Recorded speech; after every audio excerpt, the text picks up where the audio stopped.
Muy buenas tardes. Vamos a hablar de lo que son los paradigmas científicos que fundamentaron la construcción del conocimiento en las ciencias y artes militares. Debemos hablar desde lo que es en los inicios de la civilización, hasta inclusive el siglo XVII. Podemos hablar que se basaban en función de lo que era ganar terreno, defender el terreno y en la misma manera tener conquistas de terreno. En la medida que tenían terrenos, en esa misma medida, ellos iban adquiriendo poder, los reinos se iban fortaleciendo. Siempre los métodos con los que ellos hacían sus prácticas iban basados en función de lo que eran las experiencias de las guerras anteriores. Entonces, todo esto pasando por ese método de lo que nosotros hoy en día podemos hablar, que era del método inductivo al deductivo. O sea, como iban sucediendo dentro del proceso de la guerra, en esa misma medida ellos iban desarrollando nuevas técnicas y nuevas prácticas.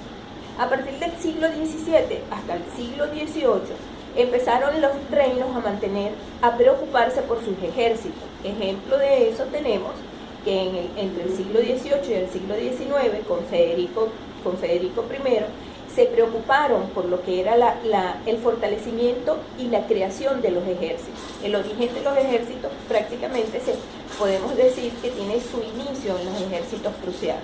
Esos ejércitos prusianos, Federico se ocupaba de hacer ese proceso de lo que era experimentación y práctica. Y hoy en día nosotros podemos decir que ese era un método heurístico. Y todo ese proceso de lo que era, si nosotros estamos viendo que los paradigmas positivistas es un paradigma que está fundamentado en función de lo tangible, de lo alcanzable, podemos decir que en la medida en que ellos iban haciendo sus prácticas, iban adquiriendo, iban ganando terreno y los ejércitos se estaban fortaleciendo. El ejército prusiano era un ejército con gran fortaleza, con grandes prácticas, y allí se inicia lo que hoy en día nosotros podemos decir el origen de lo que es el Estado Mayor, la conformación de lo que sería un nivel táctico, el nivel operacional y el nivel estratégico. Ahora bien, a partir de lo que sería el ejército prusiano de Federico I, cuando hace su enfrentamiento con Napoleón, que era la lucha entre Alemania, Rusia y Francia, Napoleón por su parte preocupado por defender y ganar esos terrenos, Napoleón se ocupó muchísimo de estudiar y de analizar el ejército prusiano. Todo esto sigue pasando con ese método, con el método que estamos hablando, que es el método heurístico, que era a través de la ejercitación y de la práctica. A partir de allí, inclusive parte también de las historias, y cuando hablamos de lo que es la formación del conocimiento dentro de lo que es las Fuerzas Armadas y las ciencias y artes militares, tenemos obligatoriamente que hablar en función de Napoleón. Napoleón Bonaparte fue un innovador dentro de lo que es los procesos de las técnicas de la guerra, ocupándose mucho. Él se ocupó y se dedicó a lo que era la parte de la técnica y de la táctica, o cómo hacía la distribución dentro del terreno, del campo del terreno, cómo distribuía a los ejércitos. Y asimismo, a raíz de Napoleón Bonaparte, nosotros podemos hablar de que existían en lo que sería lo que era la táctica y la parte operativa. Y seguimos manteniendo un positivismo lógico, porque estaba fundamentado en función de los procedimientos tangibles.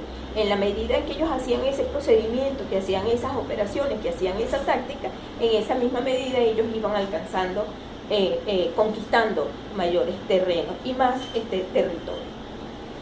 Podemos decir que desde el siglo XVIII hasta el siglo XIX, a inicios del siglo XX, hablamos de lo que serían los ejércitos modernos.